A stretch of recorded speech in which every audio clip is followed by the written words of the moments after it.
E eu vou querer começar por dar as boas noites a quem tirou do seu tempo para nos estar aqui assim a acompanhar. O meu nome é Tito de Moraes, sou fundador do projeto Miúdos Seguros na Net e convidei o Demétrio e a Fabiana do Instituto de Imicuida para estarem aqui hoje connosco a falar-nos sobre brincadeiras perigosas. Este é um tema que eu tenho vindo a acompanhar já desde há algum tempo e que eu enquadro normalmente naquilo que eu chamo os conteúdos danosos ou prejudiciais. Vamos dar só 5 minutos iniciais para as pessoas se virem associando. Começar por dar, antes de passar e de apresentar as pessoas que vão estar aqui a falar hoje à noite, que é o Demétrio e a Fabiana, sobretudo. Cumprimentar a Carla Oliveira, olá, boa noite, bem-vinda. Cumprimentar também a Isabel Ferreira, que é também uma fã e uma acompanhante do projeto Miúdos Seguros na Net já desde há bastante tempo. E também temos a Ana Domingos. Boa noite, Ana, bem-vinda. A Ana colocou uma questão muito pertinente e que eu vou aproveitar para sublinhar antes de darmos início à sessão. Perguntava-me, eu tenho uma filha adolescente, posso ou não tê-la ao meu lado a acompanhar esta sessão? Eu tive a oportunidade de esclarecer que esta sessão é orientada fundamentalmente para pais e educadores. Ela, no final, irá estar disponível em vídeo e nessa altura, então, os pais poderão, depois de já terem visto os conteúdos que foram apresentados, se serão ou não conteúdos apropriados e adequados para os seus filhos verem. Falei também sobre este tema com o Demétrio e a Fabiana, que concordaram também com a situação. Está mais gente a chegar, só dar mais as boas noites também à Isabel Bastos, também que acompanha o projeto Miúdos Seguros na Net. Dar as boas noites também ao Luís Fernandes. Luís Fernandes é coautor comigo do livro Cyberbullying, um guia para pais e educadores. Olá, Luís, boa noite, bem-vindo. Dar também as boas noites ao Nuno Miguel Oliveira, que também acompanha o projeto Miúdos Seguros na Net já desde há bastante tempo. Boa noite e bem-vindo. A mesma coisa também ao António João Silva. Boa noite, João, bem-vindo. E, digamos, já esgotámos aqui assim 3 minutos de boas-vindas e eu gostava também de apresentar-vos os nossos oradores desta noite. O Demétrio Gereissati é fundador do Instituto de Imicuida, sediado em Fortaleza, no Brasil. É engenheiro civil por formação e após o acidente com o seu filho Dimitri, praticando o jogo do desmaio, idealizou e fundou em 2014 o Instituto de Imicuida, entidade que busca prevenir e alertar a sociedade sobre os riscos dos jogos de não oxigenação que são amplamente praticados por jovens e desconhecidos, geralmente pelos adultos. Portanto, boa noite, Dimitri, bem-vindo a esta sessão e obrigado por ter aceito participar na mesma. É um prazer tê-lo aqui também juntamente com a Fabiana Vasconcelos, que é psicóloga do Instituto de Imicuida também no Brasil. Para além de psicóloga clínica e de membro do Instituto de Imicuida, é formada em Psicologia pela Unifor e pós-graduada em Psicanálise e Educação nos Estados Unidos da América e atua com o desenvolvimento de programas de prevenção da vida de crianças e jovens adolescentes. Estão feitas as apresentações e eu passava, digamos, a bola para o Demétrio para o Demétrio poder, digamos, abrir as hostilidades, entre aspas, dizendo-nos um pouco da sua experiência e do tema que vamos abordar aqui hoje. Boa noite, Tito. Boa noite a todos que estão na sala.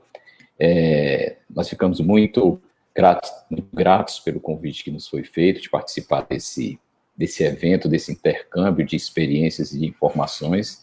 Nós já nos encontramos em 2 eventos anteriores aqui no Brasil, onde teve a oportunidade de trazer a sua rica e valiosa experiência em momentos de debate desse tema tão difícil e tão conturbado, que é esse novo mundo virtual que está aí, e a dificuldade que não só as crianças, não só os adolescentes, mas também nós, os adultos, estamos tendo de como lidar com isso. Então, esse é um momento importante para a gente cruzar o oceano aí e levar um pouco aí para Portugal da nossa experiência, da nossa vivência e das nossas conquistas, por que não falar assim, à frente do Instituto de Me Cuida. Nós, como já foi colocado aí, a gente trabalha essa causa a partir de um acidente que aconteceu na minha família, com o meu filho, e à medida que a gente vem se aprofundando, que a gente vem estudando, que a gente vem pesquisando, que a gente vem criando uma teia de contato sobre o tema, a gente vai se deparando mais com a necessidade urgente de ser feito alguma coisa, não só a nível de Brasil, não só a nível de Brasil com Portugal pelo idioma, pela mesma língua, mas a nível mundial, já que é muito fácil para as crianças, para os jovens pesquisarem aquele tema que eles querem no idioma que eles acharem interessante. Então, a nossa proposta enquanto Instituto de Vida é trabalhar a divulgação do conhecimento dessas práticas, desses desafios de não oxigenação. Os adultos precisam saber dessa existência, os jovens praticantes precisam saber dos riscos que correm, e a sociedade como um todo precisa se juntar ao poder público de seus países, ao poder público de seus estados, em busca de criar uma política de educação, uma política de prevenção permanente, até que essa divulgação aberta, como acontece hoje, esteja administrada de uma forma segura. Eu falo dessa divulgação aberta. Existem atualmente em torno de 150 mil vídeos livres na internet, no YouTube, como quiser pesquisar, que tratam somente dos desafios de não oxigenação, como o jogo da camisinha, como o jogo do desmaio, como o jogo da canela, como o jogo do Super Bonder, o desafio do Super Bonder. Então, são desafios, assim, até com nomes, às vezes, meio estranhos, mas que estão aí postos de livre acesso das crianças, dos jovens, dos adolescentes. E aí, o que é mais difícil para lidar com isso? É que esses desafios, geralmente, são praticados sozinhos, na maioria das vezes. São praticados sozinhos naquele ambiente que, no passado, era um ambiente mais seguro, que é quando o jovem está no seu quarto, e hoje é um ambiente onde ele está mais vulnerável. Quando ele está no quarto, geralmente, na posse do seu portátil, do seu telemóvel, ele acessa o mundo todo sem nenhum filtro, sem nenhum controle e sem saber que está do outro lado, se apresentando, às vezes, como um parceiro, como uma pessoa da sua idade, e motivando, estimulando e levando a prática que podem levar, inclusive, a perder a vida. Então, o nosso trabalho, é esse, é levar esse conhecimento. A gente trabalha na área da educação, a Fabiana vai falar um pouco mais sobre isso, mas a gente trabalha também no sentido de se aproximar dessas plataformas de divulgação, de tentar juntos uma solução para isso, no sentido de inclusive atuar de uma forma legal junto à legislação do nosso país, que crie uma proteção maior para isso, e vamos conseguindo alguns espaços. Hoje nós já temos anualmente uma semana estadual de prevenção das brincadeiras perigosas no nosso estado. Estamos trabalhando no Brasil todo essa divulgação, esse passo a passo de explicar, esse passo a passo de educar o que é isso. tentando formar multiplicadores, e essa abertura, como eu falei, com Portugal, ela é muito importante para reforçar essa nossa troca de experiências. Sem dúvida. Agradecia a sua introdução, Demétrio, reforçando de facto que é importante, nós partilhamos a mesma língua e isso faz com que aquilo que os jovens no Brasil são expostos, também os jovens portugueses são. E a percepção que eu tenho em Portugal, digamos, as brincadeiras perigosas, eu não gosto de lhe chamar brincadeiras, não gosto de lhe chamar desafios, e isso depois é uma coisa que inclusivamente a Fabiana poderá referir, é algo que nós ouvimos falar algumas coisas, mas eu, mediante uma investigação, descobri, digamos, para cima de 40 tipos diferentes de desafios e de brincadeiras perigosas que podem resultar em dano e mesmo em morte para quem as colocar em prática. E acho que, de facto, que só temos a ganhar com este intercâmbio. Antes de passar a palavra à Fabiana, e como tínhamos falado, que era bom também que as pessoas que estão a participar, e neste momento temos 21 pessoas já online a acompanhar-nos, reforçar só a introdução que fizermos no início, e desafiá-las também a colocarem questões para tornarmos isto uma sessão interativa. Dar também então as boas noites à Maria João Fernandes e um comentário também que foi feito pela Ana Domingos, que diz que a filha não está a acompanhar, e isto só para relembrar quem não estava presente. A Ana Domingos perguntou-me que tem uma filha adolescente, se a filha poderia estar a acompanhar a sessão, e nós recomendamos que o melhor seria que não o fizesse, que esta sessão é mais orientada para pais encarregados de educação e educadores, e que poderia sempre, a posteriori, depois de ver o conteúdo do vídeo desta sessão que irá ser disponibilizado, ver se o conteúdo seria ou não adequado para a sua filha, porque melhor do que nós, os pais saberão o que é que, de facto, os seus filhos estão preparados para ver ou não. Deixar também aqui, assim, dar as boas noites à Eduarda Almeida, que também acompanha o projeto Miúdos Seguros na net, e vejo também que há fãs também aí do vosso lado. A Gláucia Possati, boa noite, faz um grande elogio à Fabiana, imagino que já se tenham encontrado em sessões anteriores. Dar as boas noites também ao João Maruta e também à Ana Rosa Gato, que acompanha também o trabalho que desenvolve na Associação Nacional dos Professores de Informática. Portanto, para além de pais, também temos aqui, assim, professores na área da informática que também serão eventualmente confrontados com este tipo de situações vivenciadas pelos seus alunos, e também dar as boas noites ao Jorge Pinheiro, que também nos acompanha aqui assim. Feito isto, desafiar quem nos está a ver e as pessoas que têm estado a comentar, que se tiverem perguntas que gostariam que o Demétrio ou a Fabiana respondam, estejam à vontade para deixar nos comentários, que eu irei partilhando as perguntas à medida que elas forem surgindo, com o Demétrio e com a Fabiana, para que eles possam comentar e fazer os esclarecimentos que forem necessários. Fabiana, passava-lhe agora a bola para si, vai ficar, digamos, com o cargo maior desta sessão, não é?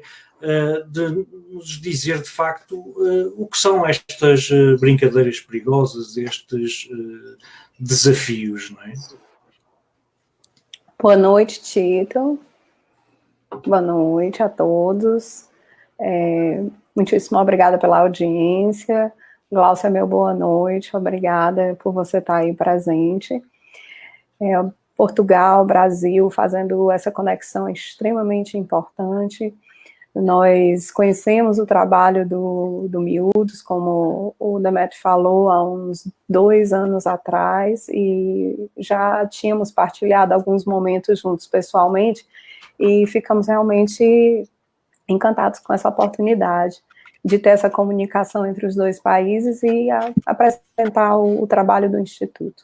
Então, respondendo já inicialmente essa pergunta que o Tito fez sobre o que são essas brincadeiras, né, geralmente as pessoas os pais, os educadores, profissionais de saúde, que ainda não conhecem ou que já têm algum tipo de conhecimento, ainda permeia uma dúvida muito grande de como isso se prolifera, de como realmente existe e como é que está chegando até as crianças e adolescentes. Então, em 2014, quando nós iniciamos o trabalho do Instituto, ele era um trabalho, a princípio, buscando essas respostas, porque nós não queríamos fazer um trabalho baseado em nenhum caso isolado, ou que ele realmente não estivesse tendo um impacto. Mas se ele chegou até uma família brasileira e ele vitimou um adolescente de 16 anos, é improvável que ele estivesse participando de algo solitariamente e que só ele tinha conhecido. Então, a gente sabia que havia um impacto ao redor, só que não se falava sobre esse assunto.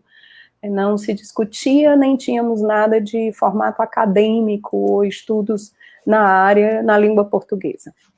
Quando iniciamos o trabalho, nós fomos à França, na verdade, Demétrio foi à França conhecer a APAS, que é uma instituição francesa de famílias que tiveram suas crianças e adolescentes vitimadas por práticas de não oxigenação, e a gente, Tito, você falou, não gosto da palavra brincadeira, e a gente realmente, quando está falando para educadores, para profissionais de saúde, a gente utiliza o termo mais apropriado, né? São práticas de não oxigenação. São práticas que interrompem o fluxo natural de oxigênio que nos faz viver. Nós estamos aqui nessa sala de um live, funcionando nessa respiração, né? Utilizando o oxigênio para manter vivo o nosso cérebro, que é a nossa máquina maior e, de uma forma tecnológica, o nosso hard drive. Né? Nós temos uma placa-mãe que não funciona sem esse oxigênio. E esses desafios, a princípio, eles não nos apareceram de uma forma rápida.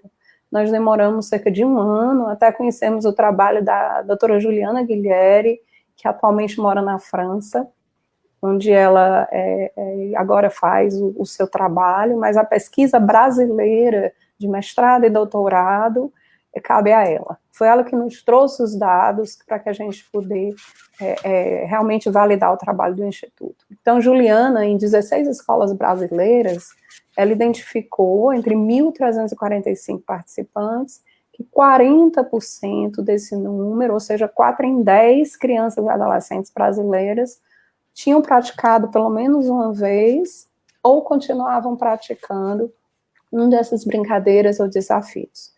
E junto dessa pesquisa, ela identificou o canal, porque como é que nós tínhamos uma mesma prática que tinha vitimado um adolescente brasileiro em Fortaleza, Ceará, um adolescente em Paris, França, e um outro adolescente, que nós temos uma outra instituição amiga, parceira nos Estados Unidos, que é a Eric's Cause, no norte da Califórnia. Nas 3 idades diferentes, 12, 14, 16 anos, a mesma prática. Então, nós compreendemos que estávamos vivendo numa cultura onde a informação era realmente globalizada. E o canal que nós conhecemos é exatamente a internet. A internet, ela chegou para a gente de uma forma mais massiva em 2010. Foi quando nós tivemos o surgimento do smartphone acessível, dos 2G, 3G, 4G, estamos aí prestes a chegar no 5G, né, que é a velocidade de como a gente acessa essa internet, os tablets, os pequenos laptops, os Wi-Fis. Então, a ideia, que é até uma agenda da ONU 2030, de globalizar o acesso à informação, ela é preciosíssima, ela é válida, nós valorizamos o uso dessa informação e acreditamos que realmente ela seja democrática. Só que, a princípio, nós passamos por um deslumbre. Era fascinante estar dentro de um mundo onde a informação estava na palma da mão. E, a princípio, não pensamos que se eu tenho o mundo na palma da mão, eu tanto tenho as coisas boas como eu tenho as coisas ruins. E não existia um trabalho educacional para isso, né, de compreensão disso. Então, nós iniciamos compreendendo que existia esse canal e fomos estudar como é que ele estava impactando a vinda, a chegada desses 150 mil vídeos que Demetrio falou. Na verdade, nos Estados Unidos, o número é assustador de vídeos, né, eles têm um pouco menos de controle de como os adolescentes se comportam ou vêm há mais tempo com acesso à internet e smartphone. Então, esse é o nosso princípio, né, das crianças Fabiana, utilizando essas práticas. Vou-lhe pedir desculpa por interromper. Não, me interrompa, porque eu falo. Ok. Não. Falou na questão da investigação, não é? E, de facto, enquanto não há dados, não é? Não há estudos, os problemas não existem, não é? Só quando a gente consegue começar a pôr números é que os problemas parece que se começam a tornar visíveis, não é? E então, duas perguntas.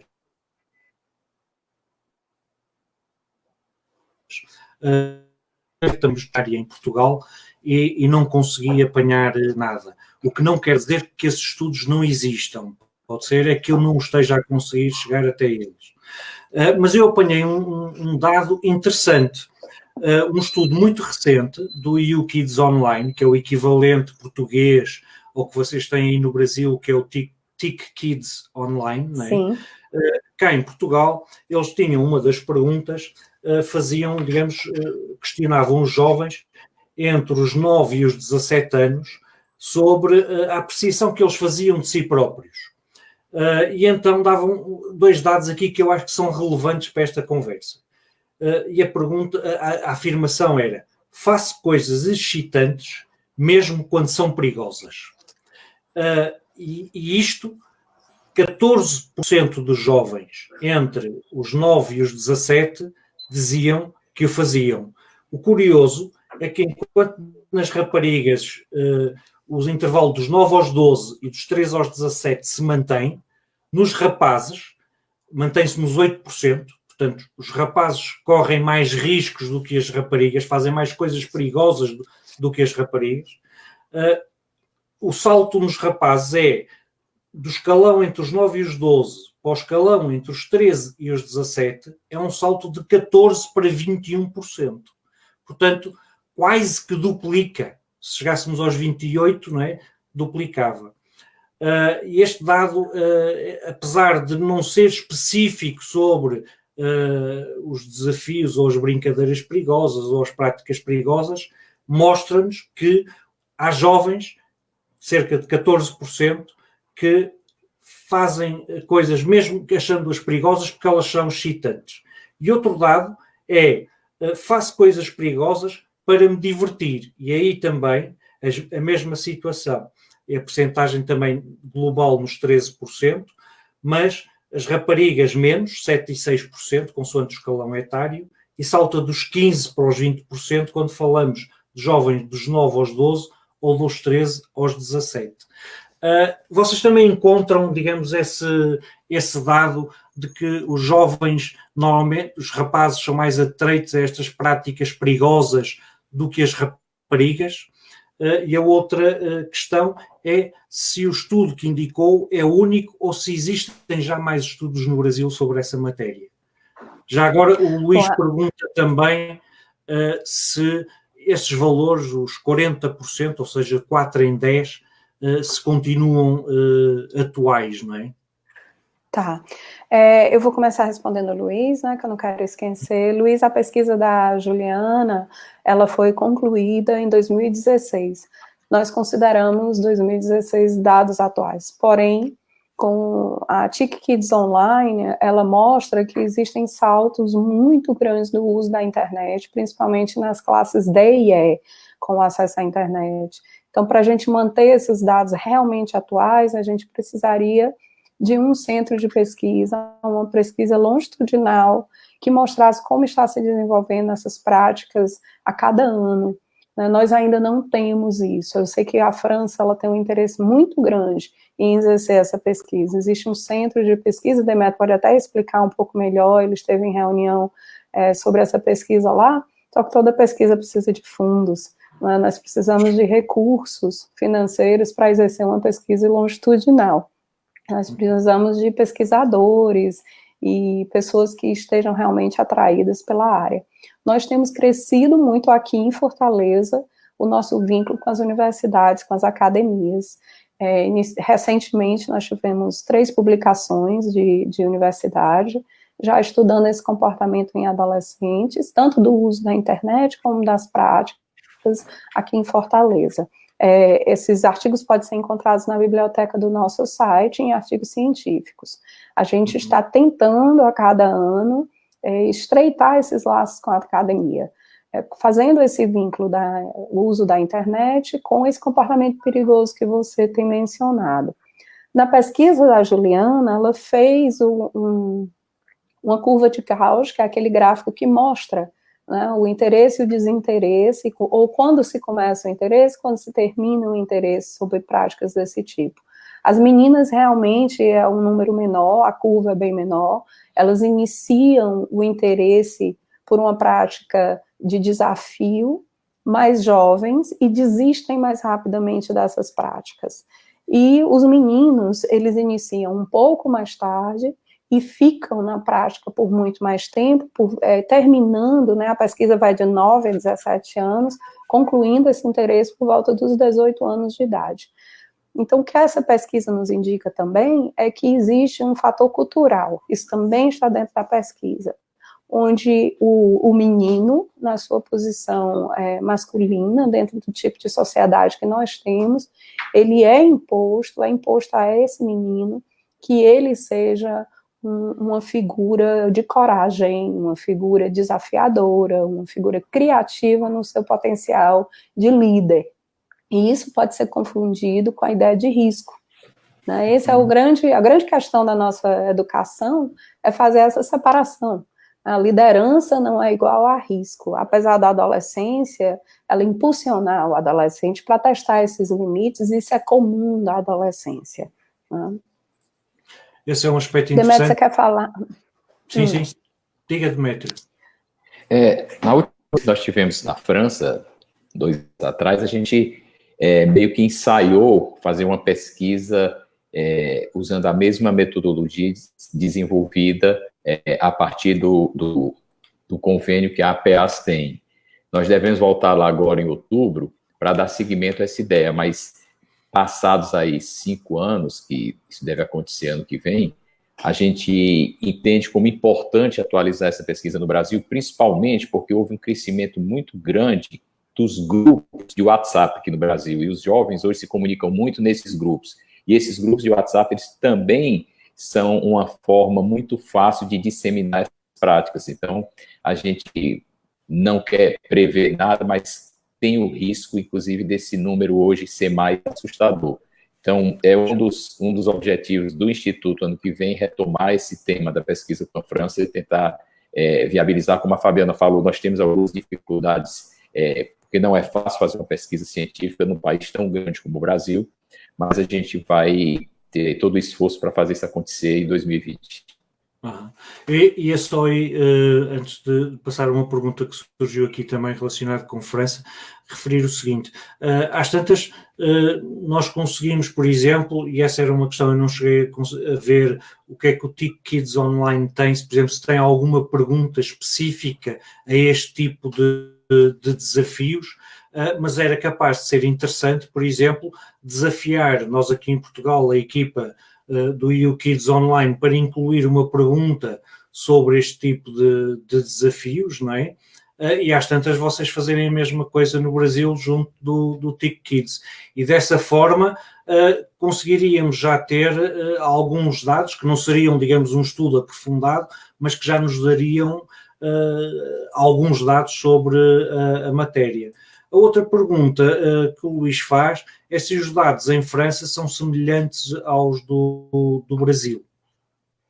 A pesquisa da Juliana, ela é comparativa, sim. Ela compara esse número com a escala proporcional na França e, sim, eles são equivalentes. Portanto, mas, no entanto, na verdade, A França, ela vem há quase 15 anos, Demetria me corrija se eu estou errada quanto a esse número, trabalhando em prevenções que são dentro de escolas públicas, junto à sociedade de profissionais de saúde. Eles fazem treinamento de técnicos de enfermagem, de urgentistas, e nós não sabemos, nos últimos 2 anos, de casos fatais na França, o que nos leva a acreditar que um programa de prevenção eficiente, voltado para a educação de crianças, e não para a proibição. Isso é uma coisa que eu gostaria de parafrasear. Às vezes os pais escutam uma conversa como essa, e o primeiro intuito, né, é dizer que vai desligar tudo, vai proibir tudo. Nós não vamos barrar a internet de chegar a crianças e adolescentes, nós precisamos compreendê-la e educar para. E a França tem feito isso com bastante eficiência. Né? Outra questão. Força.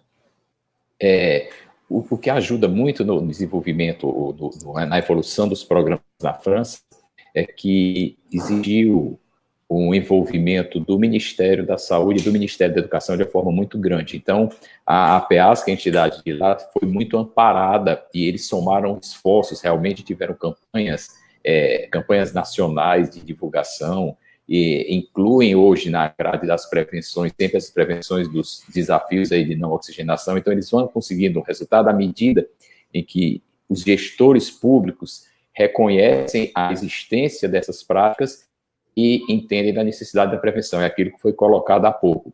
Precisa se saber que existe para se trabalhar estatística e se trabalhar prevenção. Sem dúvida.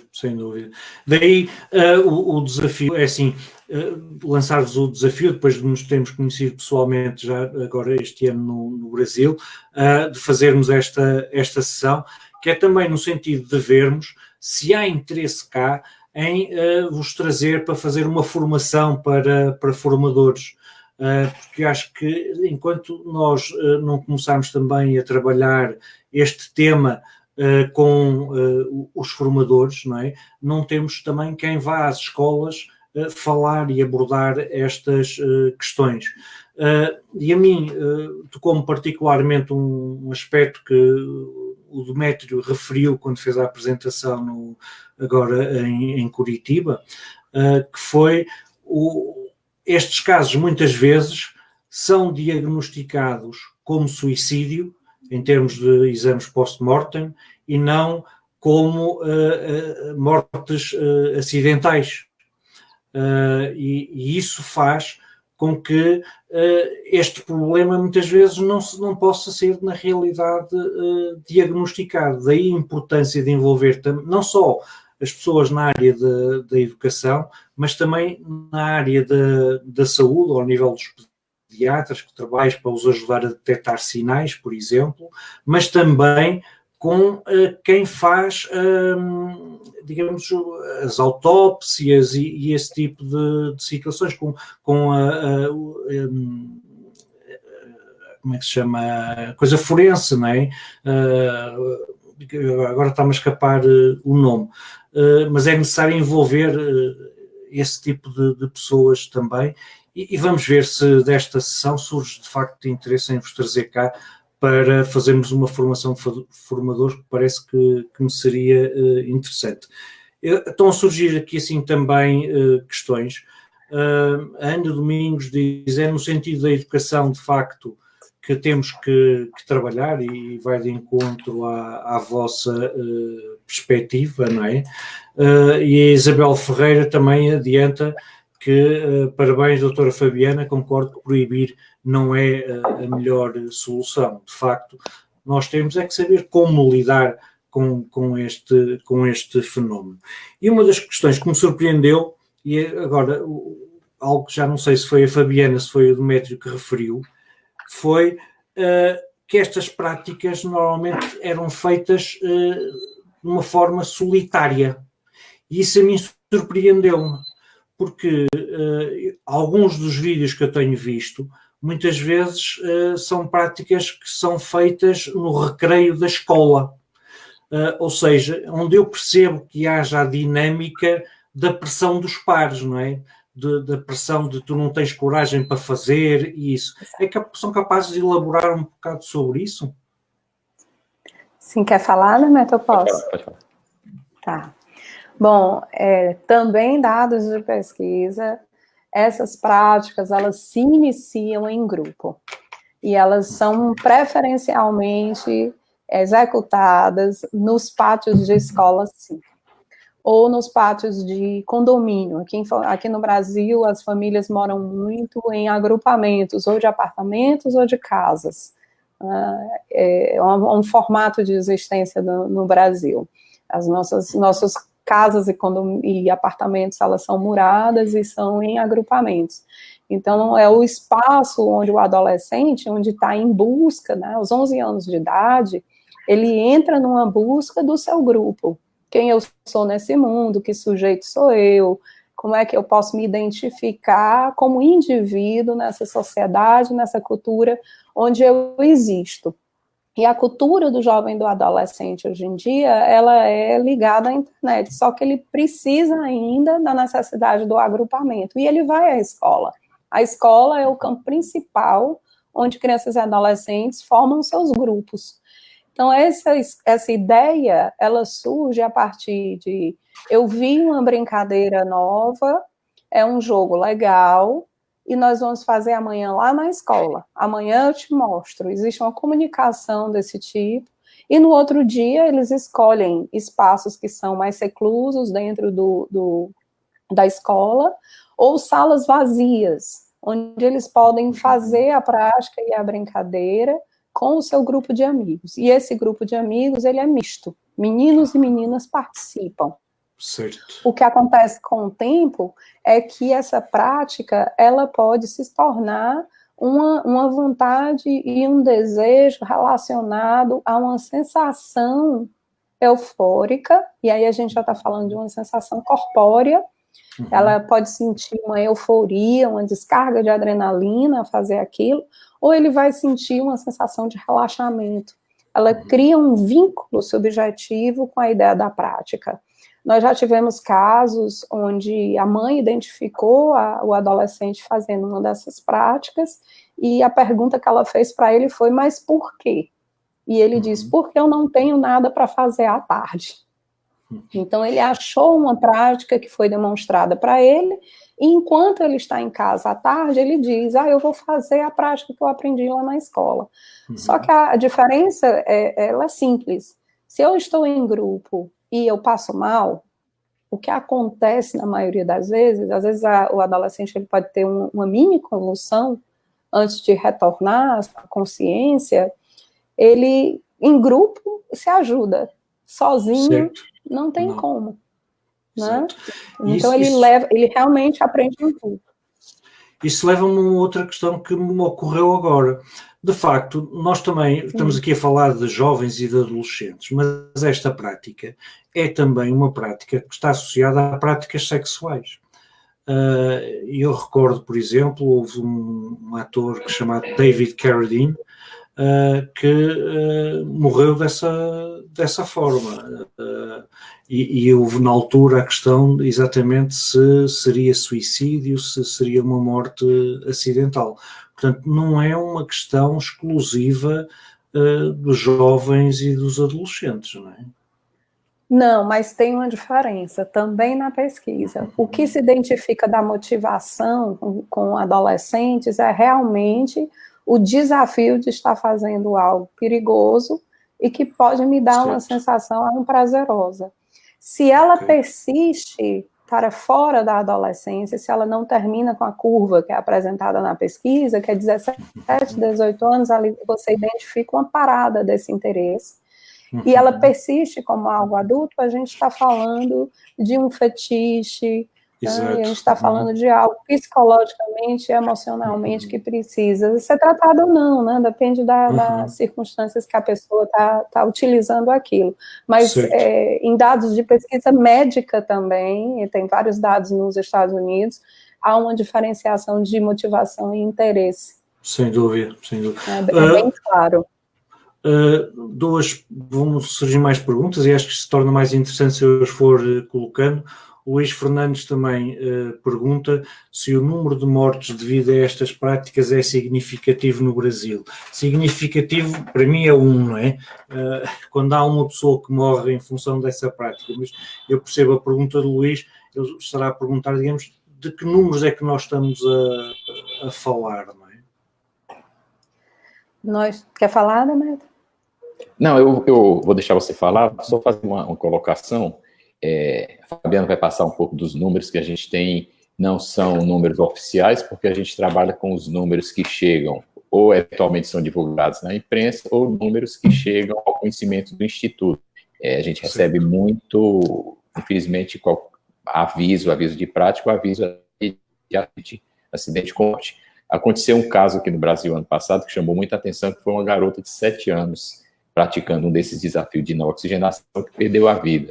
E aí isso reforçou muito a prática e essa avaliação de suicídio é uma coisa e prática de desafio é outra. Quer dizer, imaginar que uma criança de 7 anos vai tirar a vida, não tem nem noção ainda do que é a vida. E sempre que acontece no Brasil, principalmente um caso que chama a atenção, a imprensa leva o assunto realmente assim, a sério e explora de uma forma positiva.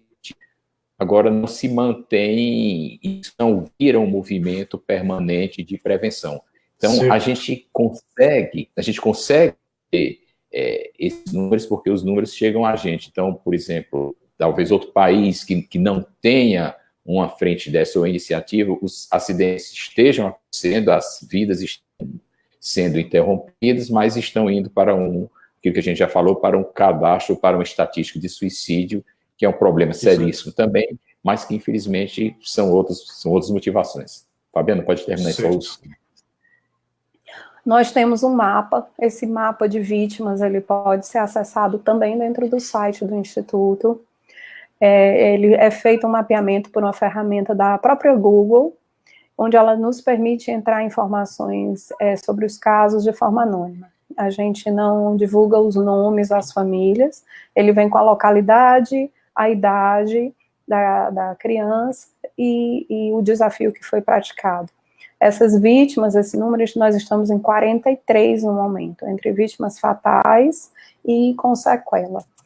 Com sequela, nós conseguimos, ao longo desses 2 anos, com os pais ficando bem mais atentos que existe uma porta de entrada de comportamentos nocivos para a criança ou de uma necessidade de imitar um comportamento de outra adolescente, via internet, os pais têm ficado muito atentos aos sinais.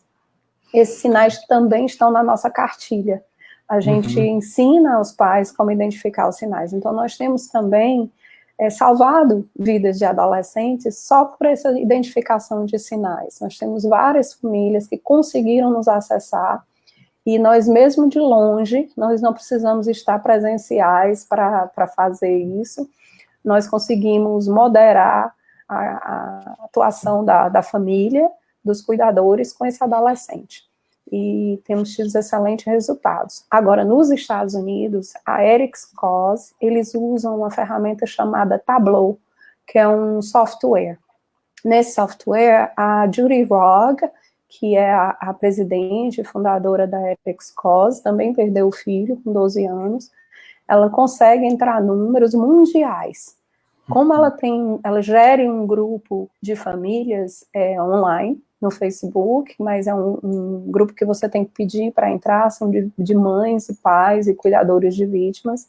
Ela tem um número bastante assustador. Nós temos um número mundial registrado de cerca de 1.700 casos. Os nossos 43 casos são de 2014 a 2019, e o da Judy, ele já vem numa escala de 10 anos. Ok. Outro comentário que surge aqui também da Ana Domingos, muito interessante a formação, porque todos os dias os meus alunos, entre os 3 e os 6 anos, falam da frequência com que usam as tecnologias. Há que trabalhar a área da prevenção, sem dúvida, e cada vez as crianças acedem a estas ferramentas em idades mais precoces, portanto, não será de admirar se começarem a surgir, conforme o Demetrio já referiu, casos deste tipo em idades também mais precoces. nos 7 anos, nos 6 e 8, e isso. E o Luís coloca também uma pergunta, que é: qual é a idade em que estas práticas são mais comuns? Nós temos, ao longo desses 5 anos, nós percebemos que realmente esse acesso tinha ficado muito mais fácil para crianças da primeira infância, né? Principalmente com o caso dessa menina de 7 anos, ela acessou essa informação, né? No caso foi o desafio do desodorante, ela foi deixada em casa com o celular a primeira vez que uma tia tinha dado de presente, e ele era um smartphone sem bloqueios, né? A gente pode fazer um filtro do que uma criança de 7 anos deve ou não acessar na internet, isso é uma formação de educação para pais. Nós ainda temos essa responsabilidade, a internet ela não pode simplesmente entrar na nossa casa e a gente não escolher, né, sabendo, dentro dos nossos valores familiares de cada núcleo, o que é que a nossa criança, o que é que cada criança que eu tenho em casa possa ou não aceitar, sendo essa uma responsabilidade agora de educação digital das famílias ao redor do mundo. Então, a gente formou programas de prevenções, onde nós, sim, fazemos formação de multiplicadores, nós já temos multiplicadores em Fortaleza, e iniciamos de 3 a 6 anos, nós temos, na verdade, 2 a 6 anos, esse ano nós conseguimos fazer até com crianças que já entraram aqui no Brasil, chamado Infantil 1, que são crianças com 1 ano e 3 meses já. Quando elas chegam no meio do ano, a maioria delas estão já se tornando 2 anos de idade, e nós desenvolvemos um trabalho de prevenção a partir desse livro. Esse é um livro original do Instituto. A história foi criada por uma professora de uma creche parceira, que é a creche Escola Samura, e também pela sua coordenadora. E elas investiram na criança compreender que existe uma parte do corpo onde a gente não brinca, né? E essa parte do corpo seria o pescoço, a sensibilidade do pescoço, onde passa as nossas vias de grande oxigênio. Né? Então, essa prevenção ela é feita com crianças de 2 a 6 anos de idade em escolas aqui em Fortaleza. Esse foi um projeto piloto inicialmente fundado por recursos do governo estadual do Ceará. Nós ganhamos o chamado edital, em alguns lugares chamam-se grant, né? Nos Estados Unidos é uma grant. E fundamos isso, fizemos o projeto em 4 creches, e conseguimos publicar esse livro. Esse livro ele não está à venda, ele é entregue a cada centro de educação infantil que recebe a prevenção do Instituto. Sim, esse é de 3 a 6. Isso é excelente o que está a referir. 3 a 6 anos cá em Portugal é o pré-escolar, ou seja, é antes das crianças entrarem para o primeiro ano de escolaridade. Exatamente. E em Portugal, portanto, o ensino básico que vai até ao 4º ano de escolaridade está dependente dos municípios.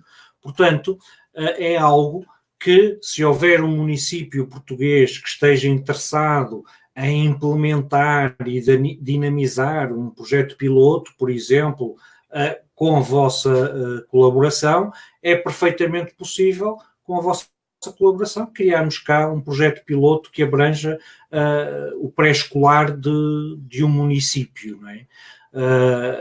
É uma ideia interessante, e isto leva, o apresentar esse material leva a uma outra pergunta que o Luís também faz, que é o Brasil, quando se fala em bullying e cyberbullying, tem muitos excelentes manuais de apoio, apóstolas sobre estes temas. Existem alguns materiais práticos que possamos aceder sobre este tipo de práticas? E isto, Fabiana, não podia ter uma dica melhor, não é? Para falar da apóstola que me mandou e que está disponível no vosso site, juntamente com outros recursos que vocês têm disponível no site, e que, se quiser falar um pouco sobre eles, as pessoas poderão ficar com uma ideia para os poderem baixar ou fazer o download a partir do vosso site, não é? Nós temos também parceiros, né? Porque fora as práticas de não oxigenação, que é o nosso tema principal do Instituto, nós fazemos também uma formação voltada para a educação no mundo digital. como educadores e pais, eles conseguem administrar o acesso à internet de uma forma que não só as práticas de não oxigenação, que são extremamente disseminadas, mas como outros tipos de práticas e outros tipos de acidente podem entrar nas causas. Então, a gente tem uma colaboração com a Netix, de São Paulo, e nós temos com a SaferNet, que é mundial, e aqui no Brasil ela se localiza em Salvador, e nós temos a CGI, né, o Comitê Gestor da Internet, que na verdade produz a TIC-Kids Online, a pesquisa sobre a internet. Esses são parceiros nossos, assim como a Esse Mundo Digital. Tanto a SaferNet quanto a Netix, eles têm cartilhas para download direto do site.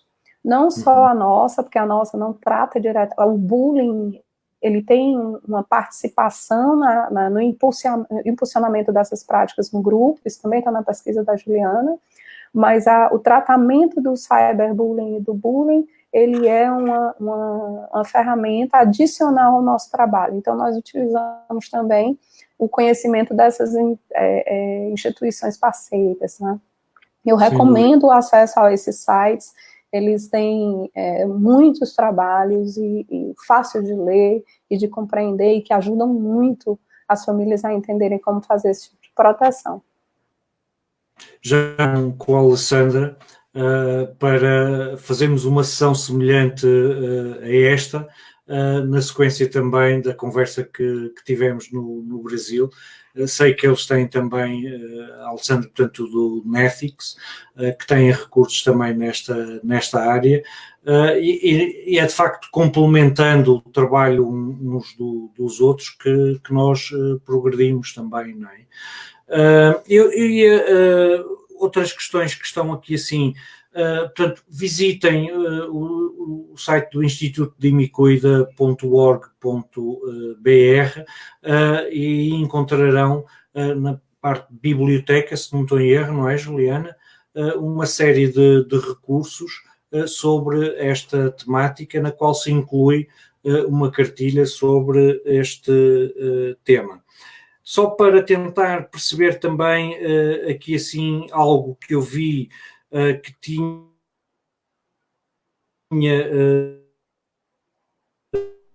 e que as pessoas, na cartilha fala-se na reestruturação psicológica que os jovens atravessam, não é? E como é que isso pode relacionar-se com este tema, não é? Ou seja, as transformações também do cérebro que acontecem no cérebro adolescente, não é? Quando vamos entender um sujeito e por que ele está agindo de uma determinada forma, ou se comportando de uma determinada forma, nós temos que considerar todos os elementos desse sujeito. Então, podemos iniciar com a compreensão desse desenvolvimento neurobiológico. Existe um processo de amadurecimento, de maturação, que ele é bem evidente por volta dos 11 anos de idade, 10 anos e meio, 11 de idade, onde esse cérebro ele vai começar a se especializar. Essa especialização, ela faz uma autopoda de conhecimentos que não foram utilizados, porque o adolescente, ele na verdade está entrando, nós denominamos essa fase de adolescência para compreendê-la melhor, mas na verdade ele está entrando num projeto onde ele sente que tem que sobreviver. Então ele alerta dentro do sistema límbico dele, ele cria um sistema de alerta, de sobrevivência nesse mundo, onde ele vai apostar numa vivência sem o total suporte, apoio ou guia de seus cuidadores. Ele vai tentar sobreviver no mundo sem seus cuidadores, né? A época da mãe chata, do pai que fala demais, ou é muito repressor, muito disciplinador. Essas frases começam a surgir nessa época: eu quero fazer as minhas coisas, você precisa me respeitar, eu quero a minha privacidade. Todas essas frases começam a surgir nessa época. O que a gente está vendo é uma tentativa desse indivíduo de se tornar sujeito da sociedade que ele vive. Então, temos aí um sistema límbico funcionando, onde ele emite 3 comandos: seja criativo, experimente, né, e forme grupos. Esse é o sistema de sobrevivência da entrada da adolescência. E aí, associado a isso, a gente tem que compreender a cultura onde ele vai funcionar nesse sistema de sobrevivência, porque nós temos um córtex pré-frontal, que ele desenvolve e amadurece de forma bem mais lenta. Esse córtex pré-frontal, ele fica na parte frontal aqui da nossa testa, praticamente do lado direito, onde ele nos ajuda a julgar, a fazer análise, autocognição, e essa capacidade de julgar certo e errado, bom e ruim, como eu devo fazer isso, de ponderação, ela só tem, em média, uma maturação por volta dos 25 anos de idade. Na média, claro que nós vamos ver crianças e adolescentes mais ponderados, e vamos ver adultos que não são tão ponderados. É uma média médica, né? Na verdade. A gente não pode tomar isso como uma base firme. O meu filho, aos 25 anos, vai estar maturado com o sistema dele. Não funciona assim. Isso é uma média para a gente compreender que o cérebro ele tem um tempo de desenvolvimento. E fora isso, nós temos a cultura. Então, temos um sujeito aqui, que tem uma neurobiologia que está funcionando, e que cultura é essa? Então, nós temos as gerações, desde 1988, que nasceram com a internet. Nós estamos agora na geração alfa, 100% digital. Vai ser a primeira geração que não terá memória do que é o mundo analógico. E compreender isso, como esse corpinho e essa vontade, porque a vontade de se desafiar e ser sujeito, ela não vai ser interrompida, porque a internet chegou. Ela pode ser, na verdade, estimulada mais cedo, porque ele vai ter um grande acesso à informação. Então, compreendendo essas duas coisas, eu vou pegar o conteúdo da internet, educar para ele, sabendo que a minha criança, mesmo super informada, super inteligente, como se diz hoje, com capacidade argumentativa muito cedo, o maturacional dele ainda precisa de guia. Nós ainda precisamos ser responsáveis por elas. E do que percebi há bocadinho quando apresentou aquele livro, e isto para fazer a ligação aqui a uma pergunta, é que quanto mais cedo estas questões forem abordadas, melhor, não é? E a Isabel pergunta, o nível de ensino com que trabalho situa-se entre os 5 e os 12, o 5º e o 12º ano. No pré-escolar já existem casos evidentes nesta área de jogos e do cyberbullying. Eu vou só responder relativamente ao cyberbullying, sim. Recomendo à Isabel Bastos que siga a página cyberbullying.pt no Facebook, que é a base, digamos, do livro que eu escrevi com o Luís e com a Sónia Seixas, e a Fabiana responderá se já existem casos evidentes nesta área de jogos no pré-escolar. Já falámos de uma criança de 7 anos. Uma criança de 7 anos é no primeiro ou segundo ano do ciclo básico de ensino, não é? O 5º ao 12º ano, ela está falando exatamente que idades aí em Portugal, só para eu ter uma ideia, se nós estamos na equivalência aqui. São 11 anos, portanto, digamos, dos 11 aos 18. 11 aos 18. Sim, essa é a 11 anos e 12 é a idade de maior risco. É o momento onde as crianças entram nesse mundo e elas estão predispostas a seguirem seus grupos. Elas estão predispostas a passarem por esses desafios. O caso, nós temos vários casos em várias idades, e esse agrupamento dos 11 aos 17 anos é o de maior risco, sendo o número maior de casos entre 12 e 13 anos de idade. Né, que é exatamente esse momento que eu falei. E entre os 6 e os 10 anos de idade, tem muitos casos? Nós não temos dados de pesquisa entre 6 e 10 anos. Nós temos casos de pais que identificaram algumas práticas em crianças de 8 a 10 anos. Certo. E essas práticas, como o Demetrio já tinha falado antes, elas estão agora entrando para essas crianças via grupos de WhatsApp. Ok. Então, nós já identificamos, nós tivemos um caso recente sobre isso. E abaixo dessa faixa etária, ou seja, abaixo dos 6 anos, dos 7 anos, há casos? Abaixo do casos fatais, nós só sabemos esse de São Paulo, aqui no Brasil, mas nós sabemos que as crianças, elas gostam de... Tem 2 práticas que são feitas na escola, que o Demetrio conheceu muito bem lá na França, que é o jogo do tomate, onde a criança segura a respiração para ficar vermelha. E aí é quem segura mais tempo a respiração. E a outra é que os amiguinhos, eles gostam muito, principalmente os meninos, na cidade, entre 3 e 6 anos de idade, eles adoram artes marciais. E as artes marciais, elas implicam uma coisa chamada o mata-leão aqui no Brasil, né? Que é pegar a pessoa pelo pescoço. Então, as crianças de 3 a 6 anos, eles estão nesse movimento, eu vou lutar com o meu amigo. E aí a gente, com a programação, a prevenção de que o pescoço não é uma área que se brinca, as crianças começam a desenvolver outros interesses, elas compreendem que aquilo ali é uma área realmente que não vale a pena brincar, né? Certo. Portanto, a prevenção deve começar, de facto, nessas idades mais precoces, não é? Antes, digamos, do problema se começar a manifestar, não é? O Demetrio ia dizer mais qualquer coisa.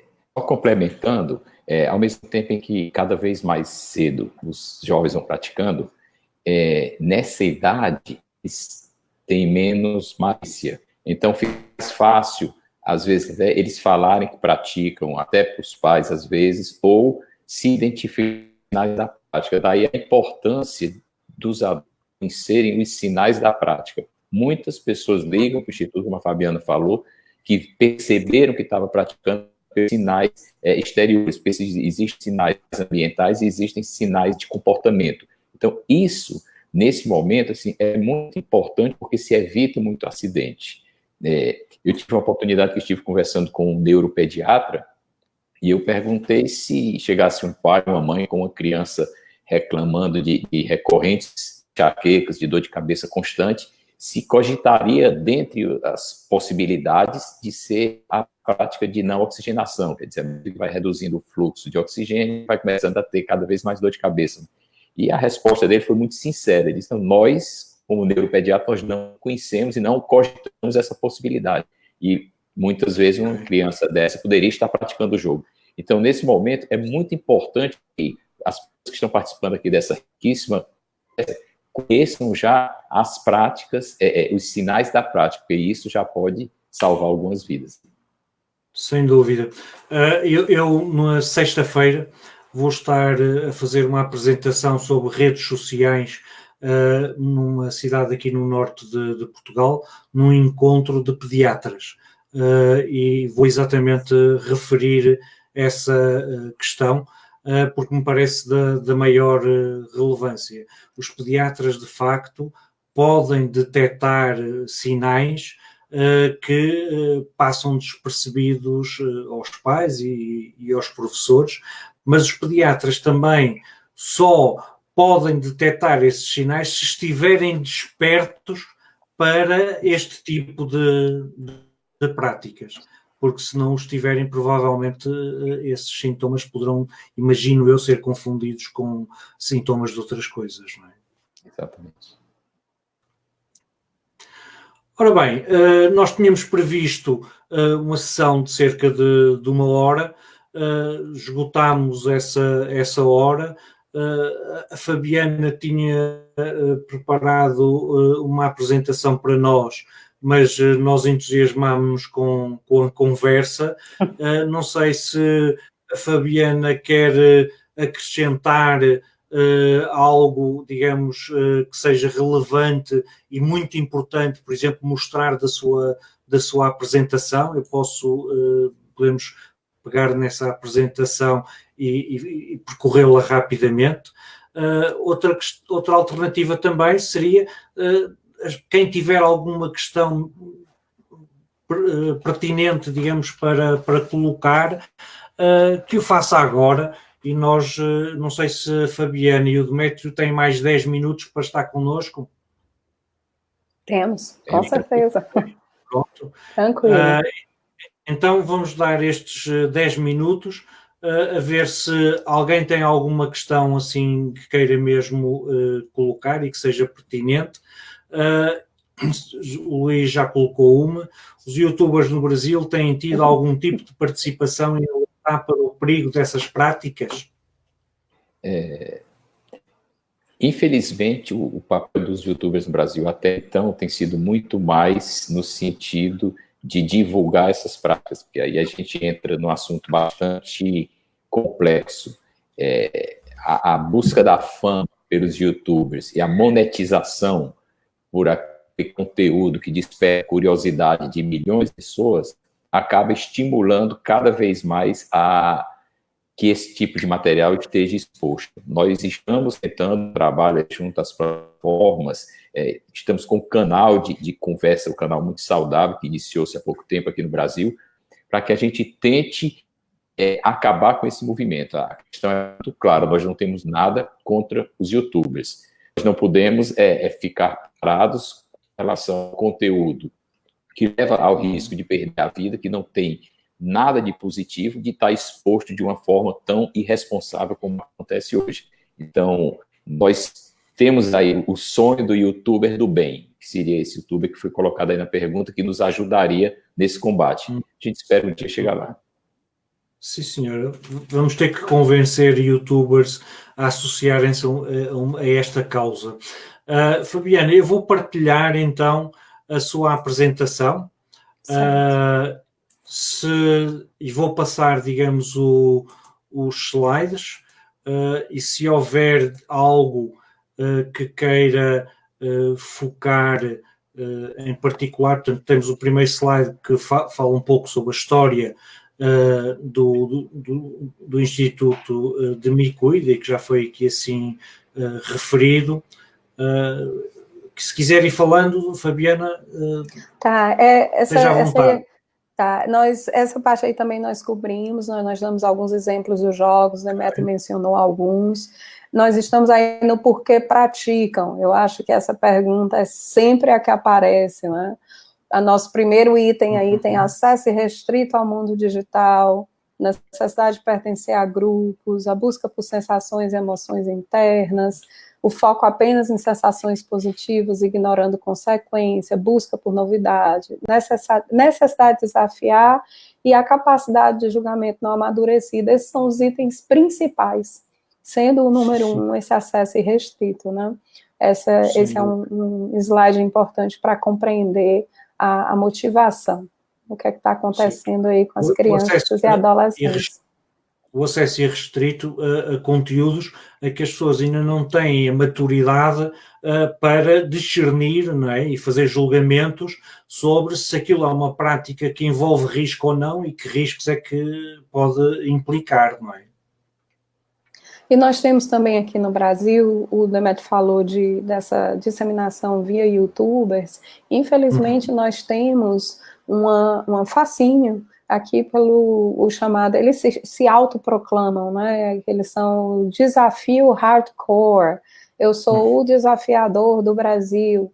E nós temos canais, esses canais, na verdade, não são adolescentes, eles são de pessoas que vivem como se fosse um empresário de YouTube, eles vivem desses canais e eles são pessoas adultas.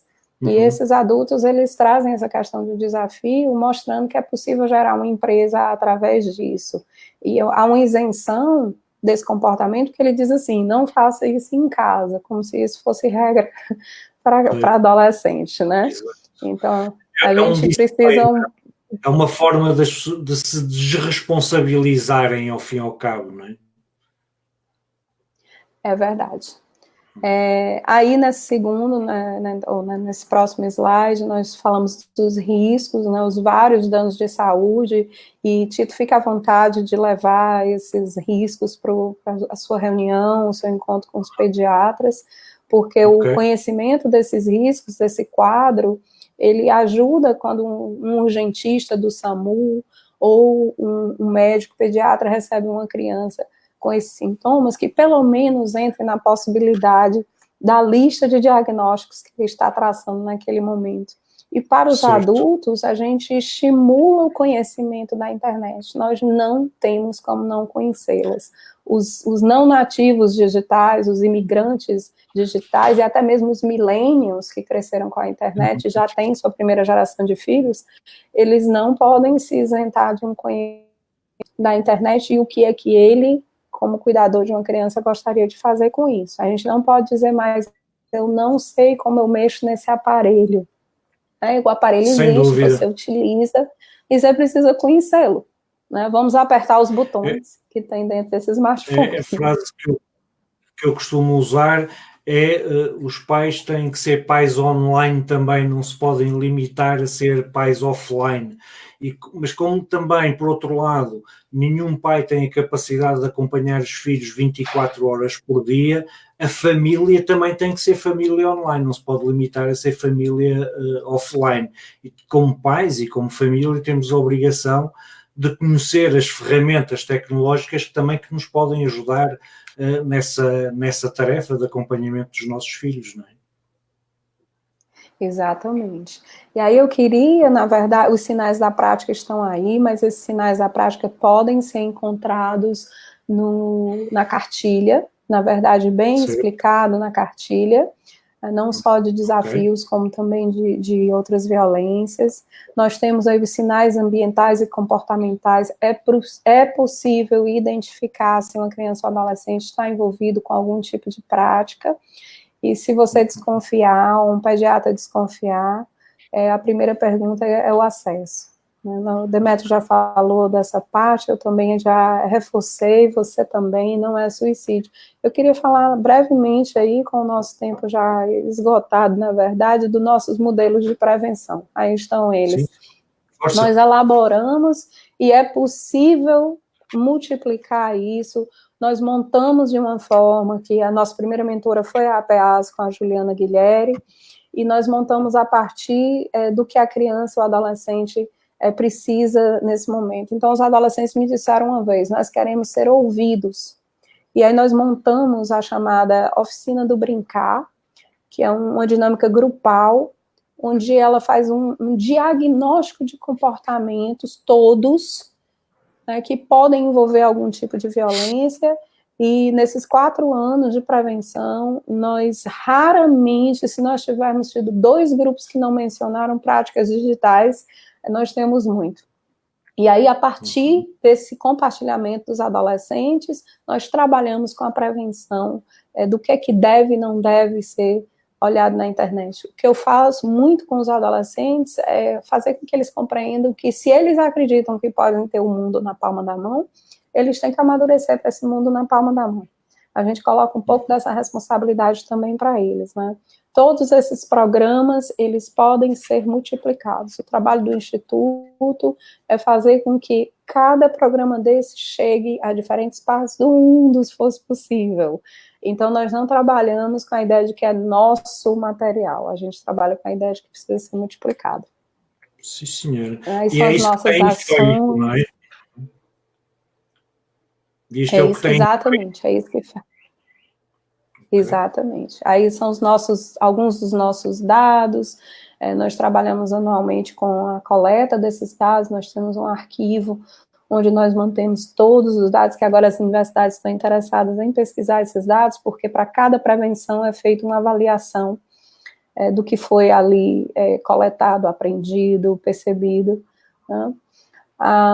E aí, são publicações científicas já disponibilizadas no site, né, sendo a publicação da revista francesa uma grande forma de divulgação na Europa, de como é que nós estamos trabalhando. Ela também é acessível no site, mas para acessar o conteúdo eu acredito que ele é acadêmico, aí existe uma taxa, né? Certo. E esses são os nossos parceiros no Brasil. Uhum. Sim, senhora. Né? Acrescentando aí na nossa próxima apresentação, o Miúdos vai estar aí dentro desse... com certeza. Okay. Agora a gente tem firmado essa parceria. Sem dúvida, e mesmo para a parte de que falamos, da importância de denunciar os vídeos que se detectam com este tipo de práticas no YouTube e noutras plataformas de vídeo, no caso do YouTube em particular, porque nós temos uma parceria com o YouTube e podemos de alguma forma procurar influenciar esse processo, não é? Não quer dizer que sejamos bem-sucedidos, mas se não experimentarmos, não somos, não é? Portanto, há que experimentar. E há aqui também algumas questões. Isabel Bastos pergunta se a Fabiana pode disponibilizar a apresentação que foi feita agora, este PDF que tivemos a ver, pode ser disponibilizado? A gente só pede uma coisa, né? Nós temos, às vezes, um receio de disponibilizar o conteúdo e ele não ser passado da forma correta. A gente, geralmente, para passar esse conteúdo, a gente recomenda uma comunicação conosco, porque fazendo a formação, cada parte dessa, ela tem uma carga teórica. Né? Cada slide desse, ele compreende um estudo. Quando nós fazemos formação de multiplicadores, nós entregamos uma pasta de acesso teórico que possa compreender como é que vai fazer essa apresentação para outras pessoas, de forma que eu não consiga acessar esse conteúdo de uma forma errônea. A gente prefere que a pessoa acesse a cartilha. A cartilha tem tudo que está nesse slide. Tudo. E ela pode ser disponível a partir do site. Ela pode ser feita download, ela pode ser impressa em casa. Se as pessoas quiserem distribuir a cartilha, ela pode ser feita. Né? Eu recomendo mais do que a minha apresentação. Tudo que está na apresentação está dentro da cartilha.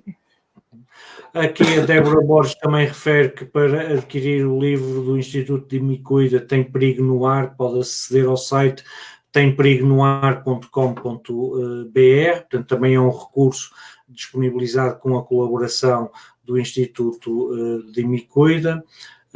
Exatamente, foi há bocadinho o que mostrou era outro, que eu ainda não conhecia, esse aí já conheci. O Jorge, exatamente, esse é o tal que é para o pré-escolar, não é? O Jorge Pinheiro que falava que de facto a família e os pais têm que ser família e pais online também e não só offline, e que a educação preventiva é fundamental, não é? Seja em termos familiares, seja ao nível escolar.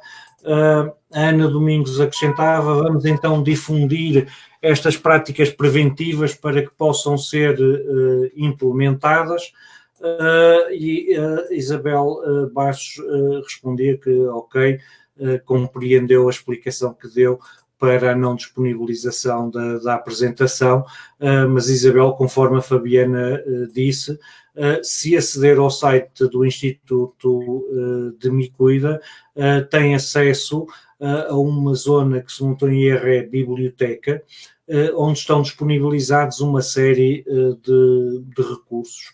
Recomendo também que acedam ao Facebook do Instituto de Me Cuida, onde estes temas também são colocados, e, claro, também não podia deixar de ser ao site do Miúdos Seguros na net e, sobretudo, à nossa página de Facebook, onde diariamente disponibilizamos informação e recursos relacionados com a segurança online das crianças e dos jovens.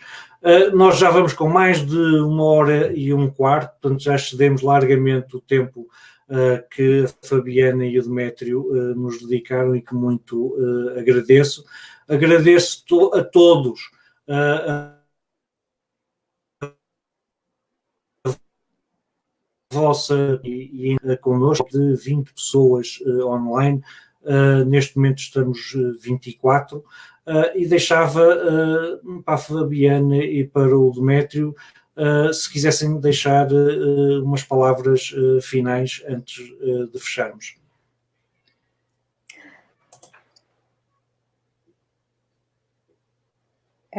Eu gostaria de agradecer a audiência, a participação e realmente disponibilizar o Instituto de Me Cuida para esse acesso em Portugal.